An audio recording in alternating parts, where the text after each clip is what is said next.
Good morning. I want to call this quarterly meeting of the Texas University System Board of Regents back to session. For the record, Regent Austin's absent and we have a quorum present. The date is August the 4th, 2020, and the time is 9:34.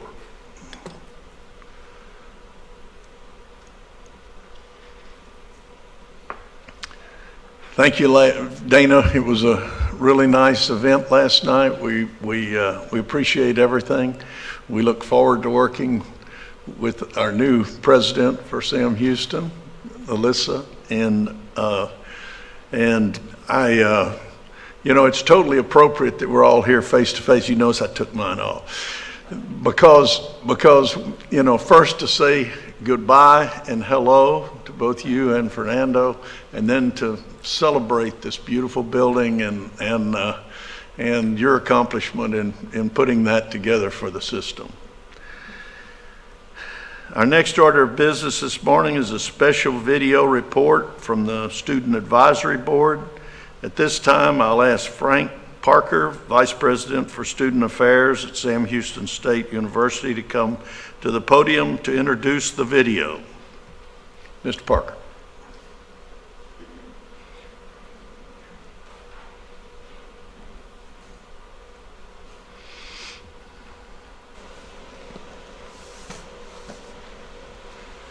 Thank you, sir. One of the things that has happened since COVID and so forth is that the Student Advisory Board hadn't had a chance to meet with the regents, to talk to them, to give a report. So Dr. Hayek and I were talking, and we came up with this idea of maybe doing a video. One of the things at my age that seems amazing is we said, okay, you're gonna do it with your cameras. And I found out from working with my staff that these cameras, once it's submitted, that it's fine to put them together, make it look pretty good, and so forth and so on. There may be one or two that didn't use a telephone camera. One of the takeaways that I hope you will see on the back end and analyzing what you see is that our students really want to be back on campus. They want to get their school going. I mean, it says and it tells me the impact as educators that we have on those students. So I know that all of you know this. I'm not going to continue, but at this time we just want to go ahead and play the video, and I hope you get a chuckle or two, but these are students who are student leaders who wanted to do this video so that you can hear from them.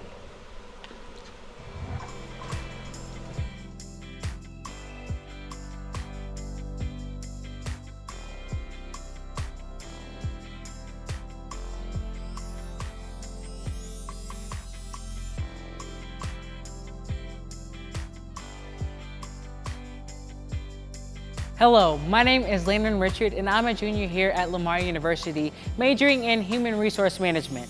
The coronavirus has affected our campus and students in many different ways.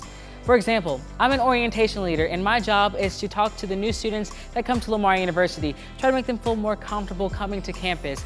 And it's been a little bit challenging because, well, we have been meeting through a screen and some students don't like to share their cameras with us, but hey, we forgive them. But you know what's gonna be crazy is whenever I actually get to see those same students walking the same halls as me saying, hey Landon, it's nice to see you in person. And you know what, I cannot wait until I can go to our quad or go get some coffee at Starbucks and sit down and really focus on my grades and studies and study with my friends and just accomplish so many great things here at LAMAR University. But even though we are in an uncharted area right now, I know that as a Cardinal, we're ready for anything because we are LU.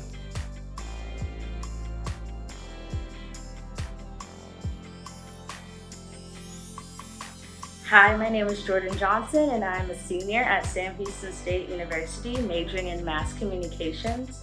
Some of the biggest hardships that the Bearcat community has faced due to COVID-19 is one, not being able to hold our spring and summer commencement ceremonies. I know that this was really hard for the seniors and their families for them to not be able to physically walk the stage. Something else that's been an ongoing struggle is student workers not being able to get all of their hours on campus due to being closed. hours have been reduced, and that's been a really big financial hardship for myself and many other student workers. Another big thing is student leaders and student organizations just not being able to hold events on campus and losing that sense of togetherness, and that's something I'm really looking forward to in the fall. Obviously, we want everyone to be safe and to be healthy, but just having that Bearcat community back again is something I'm really looking forward to.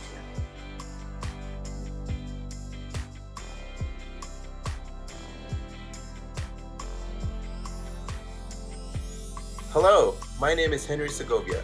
I am a senior at Sora State University majoring criminal justice.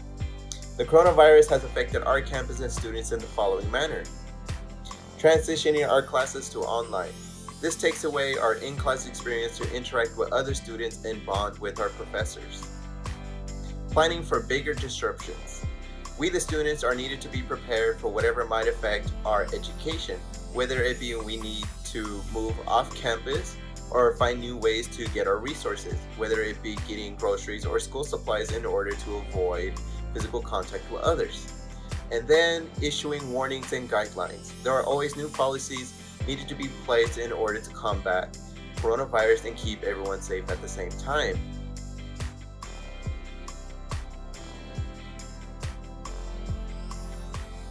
Hi y'all, my name is Catching Valentinus D, and I'm a senior here at Texas State University. I'm an urban geography and regional planning major, and I'm excited to be getting back to campus this fall. COVID turned everything on its head, and our students experienced the pandemic firsthand with the rest of the world. I believe that Texas State's roadmap to return has helped restless students understand how they'll be returning to a safe and manageable learning environment this fall. I'm excited to be working on a number of the programs that our university has put together in order to safeguard student engagement and student safety moving forward into a return to hybrid courses. Our student ambassador work group will be modeling to students the exact importance of wearing a mask and understanding it from a peer-to-peer perspective. Alongside a number of other programs, I'm excited to be partnering with the university to ensure that our students can continue their education and stay safe.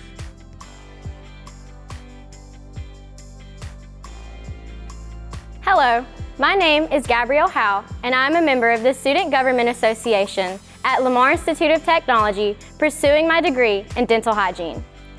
Our students have faced many hardships during this pandemic. Many students have reported difficulty keeping up with their new online classes while working and homeschooling their kids. Almost immediately, many students struggled with not having a laptop or reliable internet to complete their coursework. Others have lost employment during this pandemic, leaving them unsure about their futures.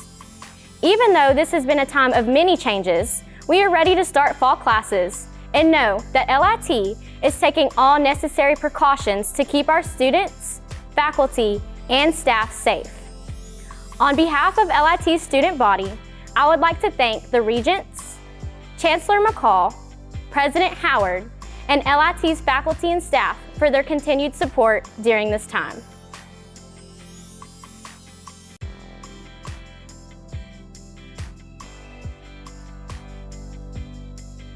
Hello, my name is Molly Apsher. I'm a freshman at Lamar State College Orange, majoring in liberal arts. The coronavirus has affected our campus and students in the following manner. Our campus was saddened by the sudden loss of Professor Chris Stutes, who unfortunately passed away from COVID-19 complications, and many of our professors were overwhelmed by the sudden influx of online students. However, thanks to the wonderful staff at LSCO, students felt well informed on the rapidly changing environment on campus. Despite the difficult situation, professors and faculty contacted students frequently and worked hard to complete the semester strong. Amidst the trying times, Lamar Orange showed support through the formation of a call group to aid the well-being of their students. Callers ensured students had the supplies they needed and answered any questions. Lamar Orange also offered 2 free summer classes, which were available to anyone who enrolled. With these things and more, LSCO worked diligently to provide the best experience regardless of the most unusual circumstances brought on by coronavirus.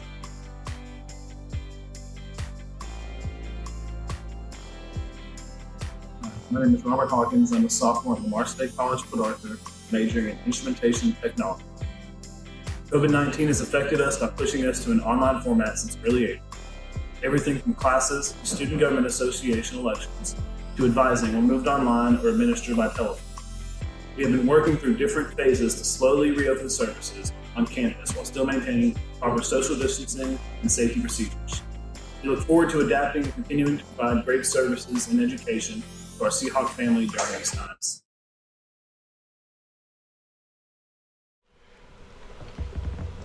Well, Regent Scott, I probably made a mistake. I said one of the takeaways might be that our students wanted to be on campus.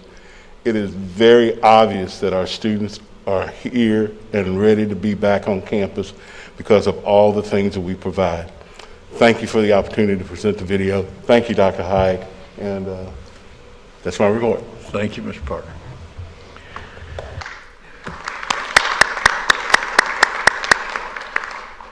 I know we all miss having our breakfast with the students. It's always one of the highlights of our Board of Regents meetings, and this was a great idea, and we appreciate it. And please be sure all the students that participated hear from us that we appreciate their efforts, and it was a pleasure to see them.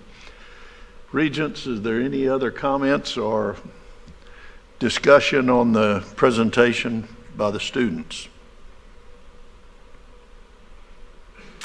Thank you again, Mr. Parker. The next order of business is the 2020 TSUS Progress Report and Video. Chancellor McCall, if you'd please give us your update. Thank you, Mr. Chairman. These past 5 or so months have in many ways been a period void of rich experiences, but they've been a period cram-packed with experience. Questioning the way we do things, how we do things, why we do things, and in many ways that has been profitable for the enterprise. We typically, pre-COVID, spend our time asking ourselves, are the students ready for us? For the past 5 months, we've been asking, are we ready for the students? And we are. I'm pleased to state that each of our components have worked independently and proactively for purposes that best serve their students, faculty, and staff for their individual institutions, and with good result. Regents, yesterday we passed out a synopsis of where each school is and where they are and what they're doing and how they're doing it. I'm so proud of the presidents and their staffs because they have had to make decisions with insufficient information, and they've had to be willing to, as T.S. Eliot said, there's time and a minute for decisions to be made and reversed. He said it better than that.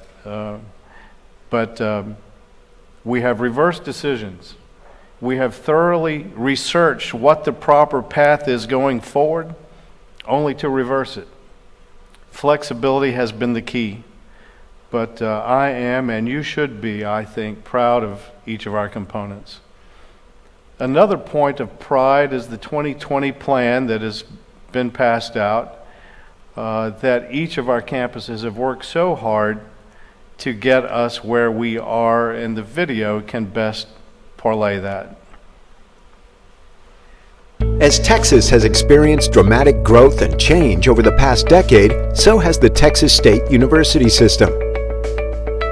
In fact, since 2010, while the state's population increased 15%, enrollment at TSUS institutions grew nearly 20%, from 72,000 students in 2010 to nearly 86,000 students in 2019, making TSUS the 3rd largest system in Texas and 24th largest in the nation. And while the TSUS student body is larger today, it is also more diverse. Since 2010, the number of African American students across the system increased 43%, from 10,000 to more than 14,000. And the number of Hispanic students more than doubled, from 13,000 to more than 26,000. The system's student population is also more successful. Since 2010, the number of degrees and certificates awarded increased 40%, far outpacing enrollment growth. During this period, degrees awarded to African American students increased 107%, degrees awarded to Hispanic students increased 130%, and degrees awarded to low-income students nearly doubled. One of the largest areas of growth across TSUS is in online and distance education. Since 2010, the number of online degree programs and credit hours has nearly quadrupled, driven by significant gains at Lamar University and Sam Houston State University.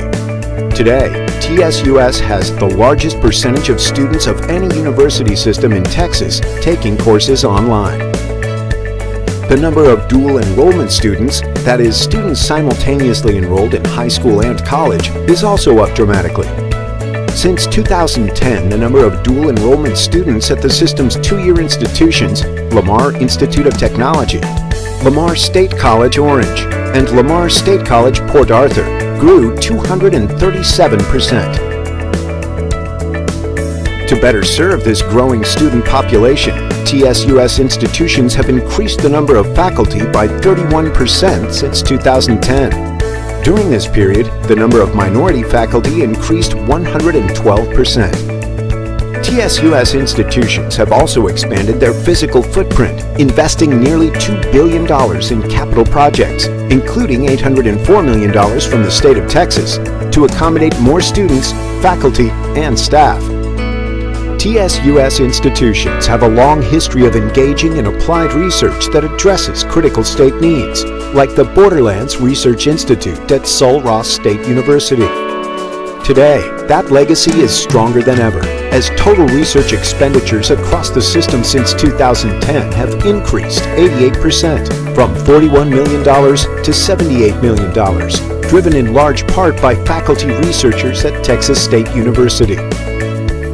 Private funding is also up dramatically.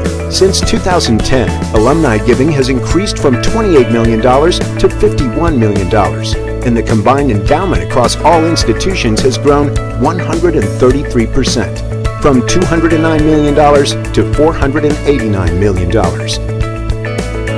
TSUS institutions have worked hard to control costs and make the best use of every dollar. Since 2010, the system's administrative cost as a percentage of its operating budget has decreased from 9.6% to 7.6%, ensuring more resources are available in areas that directly impact students. As the Texas State University system approaches its 110th anniversary, it is larger, more diverse, more successful, and more efficient because of the hard work and dedication of our 100,000 faculty, staff, and students. Regents, even though the pace has been urgent, the burden heavy, and the hill steep, we won't rest now. We're at the side of the hill, not the top of it, and we've got a lot to be proud of and a lot to look forward to. Thanks. Thank you, Dr. McCall.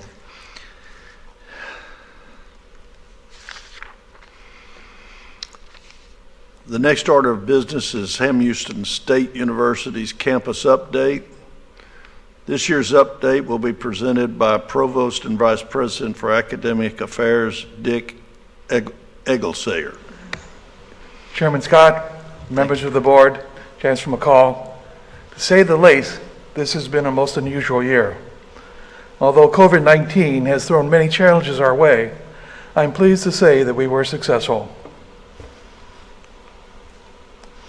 On the academic side, our faculty have consistently risen to the challenge of serving our students in the midst of a pandemic. Mary Hopper from the College of Medicine delivered the keynote address at this year's American Physiological Society's National Conference. Brian Jordan appeared as a commentating historian in 2 episodes of the History Channel miniseries Grant. The College of Business Administration hosted a listen and learn panel discussion on key social issues facing our country.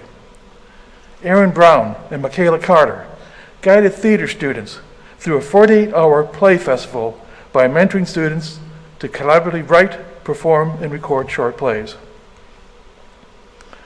The Department of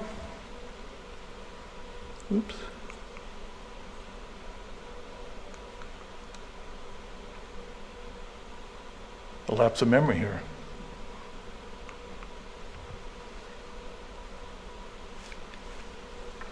Look back, okay. The Department of Forensic Science is working to develop a dichotomous test for suspected marijuana samples that will facilitate the resumption of marijuana prosecution statewide. Faculty and students are collaborating with the U.S. Attorney's Office for the Southern District of Texas on a federally funded project to reduce violent gang and gun crime in Houston. We are also working with the Houston Police Department on a federally funded project to test the use of social network analysis to combat violent crime in Houston. In addition, we are working with the Texas Alcoholic Beverage Commission on a research process to assess their needs for their statewide work combating human trafficking and exploitation. As featured in a recent issue of Inside Higher Ed, this fall the Department of Criminal Justice and Criminology will launch a new minor in criminal justice, equity, and inclusion. We are strongly committed to the notion of community engagement. SHSU was certified in 2020 as a community engaged university by the Carnegie Foundation. Only 120 institutions nationwide and 5 in Texas received this designation in 2020. Community engagement seeks to partner college and university knowledge and resources with those of public and private sectors. One of the ways SHSU engages with the community is through academic community engagement classes. These ACE classes combine community engagement with academic instructions. Students work with community members applying their knowledge to real-world problems. In the past academic year, 174 SHSU faculty taught 529 ACE sections. SHSU is now being recognized by surrounding businesses, state agencies, and other universities as a hub and model of community engagement. Despite the interruptions created by COVID-19, our research productivity continued to rise. We've increased the number of grant proposals and external funding over the last 5 years. Last year, 49 of 120 submitted proposals were funded for about $26 million. The governor's office selected Matt Fuller to conduct a large needs assessment concerning student protection in response to the Santa Fe school shootings. We also received 2 competitive NIH grants, Diego Alvarez to study inflammation of lung tissues and Michael Griffin to study genetic factors affecting inflammation of tissues at the site of injury. We were also pleased to receive 2 NSF grants, Amber Ulsa to study effects of rainfall on stream ecosystem health, and Waskrita to study changes to the 100-year floodplain for disaster planning. Finally, Sybil Buscelli and Aaron Lynn received an NIJ grant to study how changes in bacteria composition on a human corpse can be used as a post-mortem clock. In addition to these grants, the university has expanded collaborations and partnerships with private industry to develop a coronavirus detection protocol, cell phone network system to share real-time disaster data earthquake detection, a bioclassification system for sustainable energy production, testing services for the coronavirus antibody. Obviously, the COVID-19 crisis changed the way we operate. Our faculty did a wonderful job reaching out to our students and making changes to their courses. They made contact to assure their students they would be able to complete their semester successfully. They allowed over 500 students to take incomplete, giving them extra time to finish their work rather than dropping. We were fortunate that we were already instituted a plan for training our faculty in online teaching. The COVID crisis caused us to speed up the process. SH Online conducted 205 webinars and with about 1,850 participants. Faculty from LAMAR Institute of Technology and Sul Ross State University also took advantage of these training opportunities. The office maintained a 24/7 help desk for both faculty and students. Based on their experience, our faculty reported that they've become more proficient with Blackboard and have discovered new internet resources they will continue to use when we return to face-to-face format. As one would imagine, the crisis hit many of our students hard. The majority of our students worked to put themselves through school. The crisis caused many to lose their employment. Our staff worked hard to help those in need with loaner laptops. through SHSU IT Client Services. This was a great resource for the students who had no other means to complete their courses. We successfully established emergency funds using institutional emergency funds, $8.7 million in CARES monies, $1 million in summer CARES money, and $20,000 from a coordinated board grant. Based on our experience with past hurricanes relief, our committee allocated these funds on the basis of need. Students were asked to specify their needs in terms of technology, rent, food, academic assistance, and assorted miscellaneous. We provided 3 application periods for students to apply with an average disbursement of $1,000 per period. Approximately 12,000 students were eligible. To date, over 8,200 students have received $8 million in CARES funding. For those students not eligible for CARES funding, we awarded $828,000 to almost 600 students from the Bearcat Emergency Fund, bringing the total grants awarded to $8.8 million. We still have about $700,000 to use this fall to assist students in need. Despite these problems, our students were able to stay on task. Like most institutions in the state, we extended spring break by 1 week. We were fortunate that many of our faculty had already completed their online certificate in training for teaching online. Our Center for Teaching Excellence also mobilized to provide additional training to provide support to our faculty. As a result, student success indicators were encouraging. Our DF rates remained relatively stable. Although the Q drops did increase over previous spring, this could be attributed by allowing students to drop through the final day of the semester. However, when coupled with the similar DF rates, the effect on the GPA was minimal. We surveyed 1,100 students to see how we were doing. Needs were identified, aid was allocated. Most students indicated they were pleased with the university's efforts during the remote training. 89% of the students reported being re-engaged. However, they have also stated, as we heard just a little while ago, that they yearn to be back on campus, see their professors, walk the halls, and enjoy the college experience. Finally, I would like to turn our attention to our medical school, a school that many thought was a pipe dream.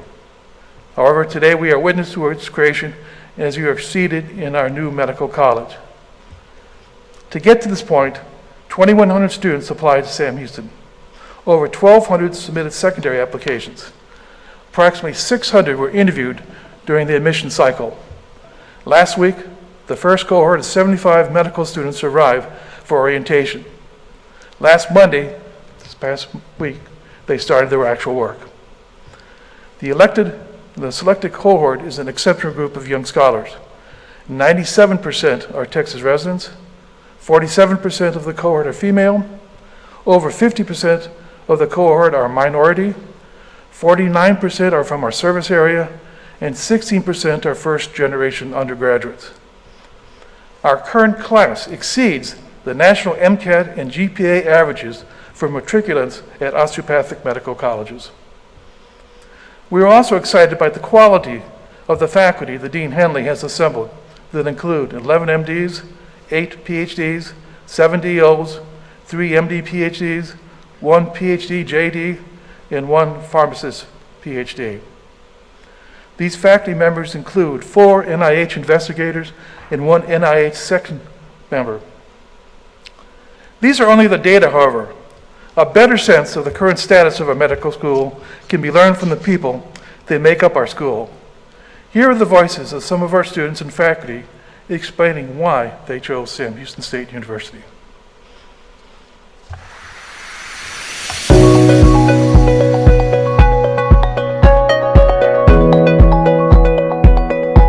So I chose SHSU COM because of their mission statement. Their mission statement is to serve the underserved and rural communities, and I think that speaks a lot to me because as a kid, my mom would take members of our community who couldn't get surgeries done in Houston because of financial and immigration reasons, and she would take them to Galveston. I chose SHSU College of Osteopathic Medicine for 3 reasons. One of them is just the personnel. SHSU in general is very welcoming. They're very family oriented. They love their students. They care about their faculty and staff. Sam Houston State University College of Medicine made it easier for me just because of how enthusiastic and how passionate they were about the osteopathic approach. I have a blue-collar background.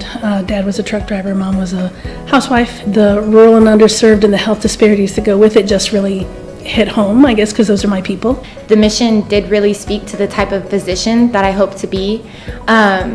Being culturally aware and compassionate and practicing patient-centered medicine are top priorities of mine in the future when I practice medicine. And all throughout my interview day, the staff and faculty ensured me that they were determined to bring that mission to life. I loved the emphasis that was put on bringing primary care physicians to rural areas such as East Texas, because I have seen firsthand the impact that has on not having enough primary care doctors. When I was 16, I wanted to become a physician. When I was 19, my mother started working for a DO that did manipulation. She brought home some articles, particularly one was about treating ear infections with a manual technique. I read that and I was hooked, and I wanted to be a DO ever since, and thankfully got into osteopathic medical school, and here I am. So I played sports my entire life, and I know there was a time I was playing soccer, it was a state championship game, and I broke my ankle. And there was a doctor right there telling me, hey, you're going to be all right. This is how we're going to get through this. I'm going to have you ready to go play college soccer in about 5 months. And I want to give my patients that exact same confidence that he gave to me so that they can achieve their best health and not worry about a debilitating disease or an injury keeping them from living their lives.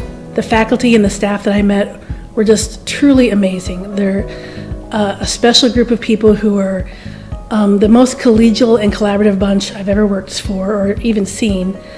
And everyone's mission focused, everyone is rowing in the same direction, and it really is extraordinary. I never worked at a medical school where the biomedical sciences are integrated throughout all 4 years for our students.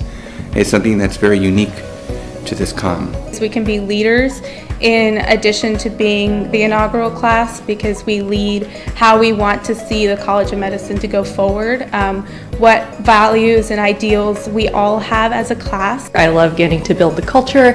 I love getting to build a team, pick out colors for the tables, order the models that you want, and this has really just been such a pleasure. We have an amazing team of solution-oriented people all through Sam Houston State. Yeah, my wife and I have a family. We were from Texas, and I went to medical school close by in Houston, and we love the area. And to come back to Conroe and do what I love, it's been a blessing.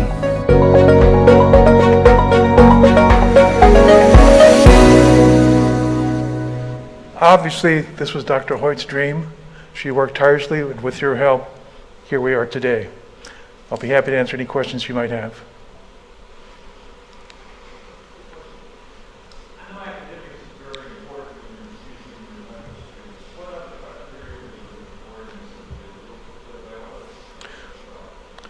They did look at other things, but one of the things was their commitment to work in rural areas, because that's our mission. That's where we started off with. We've been consistent throughout saying there's such a shortage in our rural communities that was a key factor. Academics had to be there, but that commitment was very important. And that's why we gave a little bit of extra benefit if they were from our catchment area. People are more likely to go back where they grew up than to if they came from a big urban area. How does the current class stack up, grade point, MCAT scores nationally? Again, their averages are higher than the national average for people entering DL schools. Very good. You know, so we've got, I think when we went through the white coat ceremony, I don't know, both of us sat on stage and we were just amazed at the quality of these students walking across. Now, I mean, looks are not everything, thank goodness for me, but they just were just an impressive group. They've got the scores and they've got the dedication. That's what's so impressive. Sounds like we have a well-qualified group in our medical school, which we're all proud of.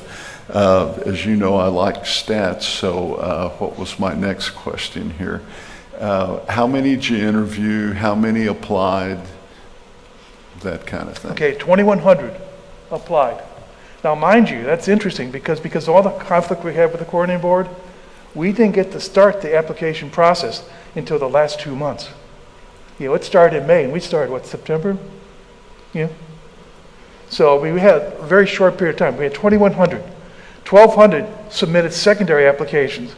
They interviewed 600, and from those 600, we picked the 75. Excellent. And I don't have the exact number, but I know that other people selected, they've got choices. I think we had a very high rate of people choosing us if we selected them.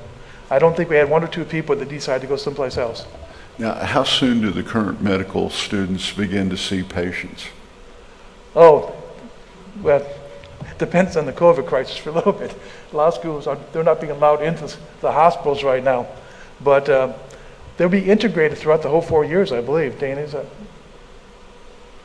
Well, there's 2 aspects of that. One is the fact that we're integrating biomed and clinical throughout the whole 4 years. But they probably won't truly see patients in clinical setting until their 3rd year. They start rotations. And then, of course, when they graduate after 4 years, they go into their residencies, which they become acting doctors under supervision for 3 years.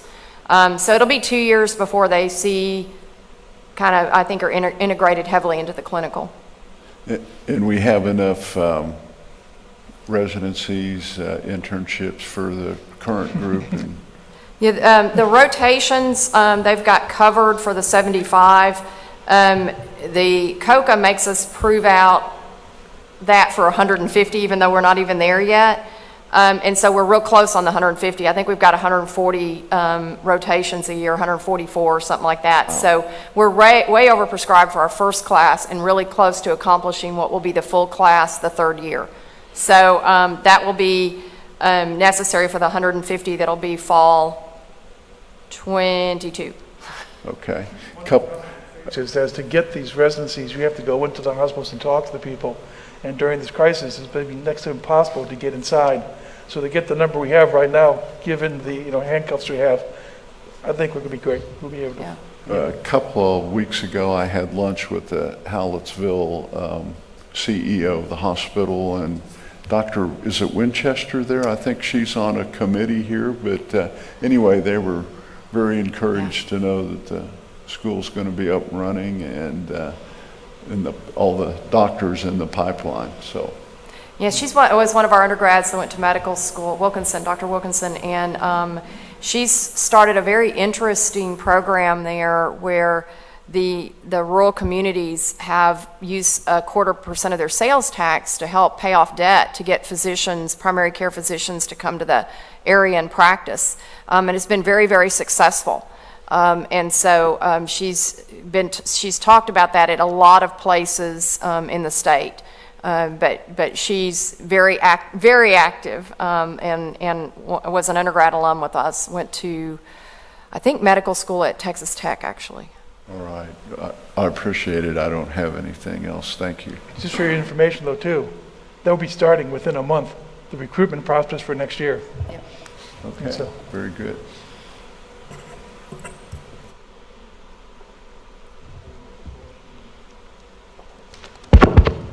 Any other questions for Dr. Eaglesayer? Thank you very much, Dick. The next order of business is the TSUS Foundation update. We want to ask Mike Winnemute, Executive Director of the Foundation, to come forward. Good morning, Mr. Chairman, Regents. The Board of Directors of the TSUS Foundation, including Regents Amato, Scott, and Tinsley, and Chancellor McCall, met last Thursday, August 6th, and this report summarizes the business of that meeting. At the end of the first quarter, Foundation assets totaled $7 million, up from $6.8 million a year prior. 90% or $6.3 million of the Foundation's assets are in the undesignated account. This is the account from which all expenditures are paid, with the exception of the Foundation's 2 scholarship programs, now 3 scholarship programs as of last week: Grow Your Own, Kemple, and the Fernando Gomez Scholarship. The second quarter of the year helped us recover from losses that we experienced in the early part of 2020 as our total portfolio gained 10%. and the equity invested portion of this account gained 21% in the second quarter, making up for losses suffered in the first quarter. The board approved operating budget for fiscal year 21 is $714,000, significantly below the 2020 budget as we paid off 2 commercial loans last fall. The board has approved up to $100,000 in grants under the new Diversity Enhancement Grant Program, which we will roll out in detail next month, and $75,000 across our 3 scholarship programs, including the new Gomez Scholarship, which you learned about yesterday. Again, Chairman Scott, thank you for your generous gift, and thank you to Dr. Gomez as well. The Grow Your Own Scholarship Program has 3 active recipients as we wind down that program with a current obligation of $79,000. And finally, the board has selected winners of the 4 Regents Awards for 2020 based on recommendations from committees consisting of past winners from a cross-section of institutions. Recipients of the Regents Professor Award, the highest faculty honor in our system, are Dr. Jerry Cook, Professor of Biological Sciences at Sam Houston State University, Dr. Dwayne Knudsen, Professor of Health and Human Performance at Texas State University, and Dr. Patricia Shields, Professor of Political Science at Texas State University. And our 2020 Regents professors will be formally recognized at the November meeting. Regents teachers to be formally recognized at the February 2021 meeting are Dr. Ann Burnett, Associate Professor of Communication Studies, Dr. Celeste Dompsch, Associate Professor of Communication Disorders, and Dr. Rachel Romero, Senior Lecturer in Sociology at Texas State University. Regents Staff Excellence Award recipient for 2020 is Dr. Emilio Carranco, Director of the Student Health Center at Texas State University, and he will be formally recognized at the February 2021 meeting. And finally, this year's Regents Student Scholar Award goes to Isabella Garcia, Junior Biology major at Sul Ross, and Tiffany Tran, a Junior Biology major at LAMAR University. And we'll hear more about these outstanding students when they're formally recognized at the November meeting. And I'm happy to answer any questions. Questions or comments? Thank you. Thank you, Mike. The next order of business is the postponed business from yesterday. This is a personnel item from Texas State University requesting the following resolution be adopted in recognition and appreciation of the honor brought to Texas State University and the Texas State University system by Ann E. Burnett, Piper Professor for 2020.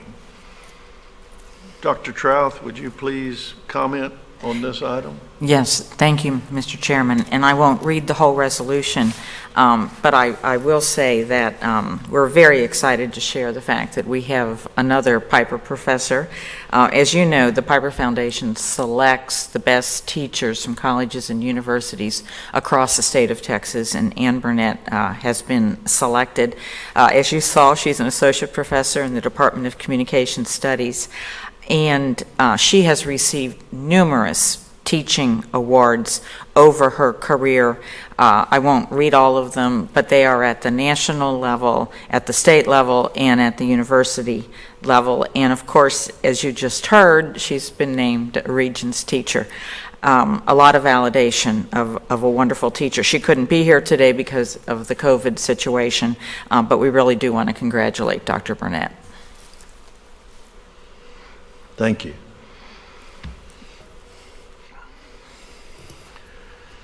Regents, any questions or comments?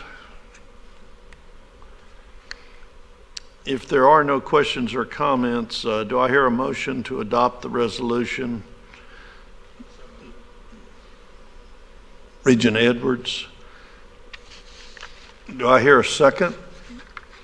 Regent Crane. Is there any objection to this motion? Hearing no objections, the motion passes unanimously. And Denise, can we ask you to convey our congratulations to Dr. Burnett on her achievements and as well as the new accolade that Most we assuredly. faced. Thank you. Thank you. Next, we want to take up a resolution honoring Student Regent Miss Katie McCall from the miscellaneous section of the agenda. You have before you a motion to recognize the outstanding service of our former Student Regent, Katie McCall. We will hopefully see Miss McCall in the November meeting of the board and make another attempt to present this to her in person at Lamar University, where Katie's entering her senior year. Regents, do I hear a motion to adopt this resolution? Regent Amato. Is there a second? Regent Montaigne. Any discussion?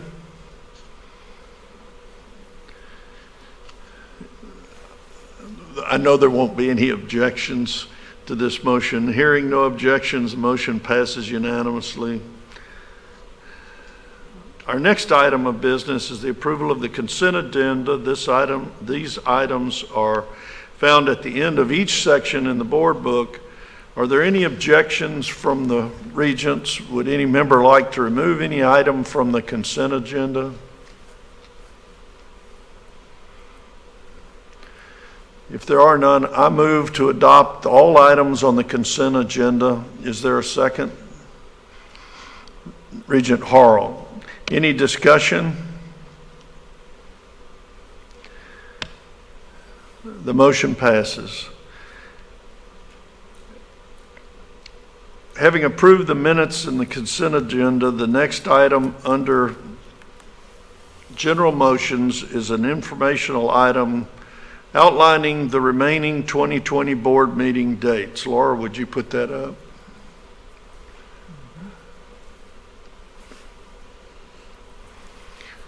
Our next quarterly meeting will be November the 19th and 20th at Lamar University in Beaumont.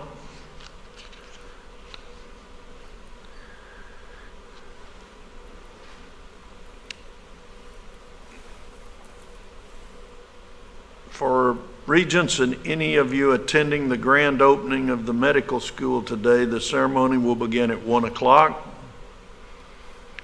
If there is no objection, we'll now adjourn this meeting of the Board of Regents for the Texas State University System, and the time is 10:20.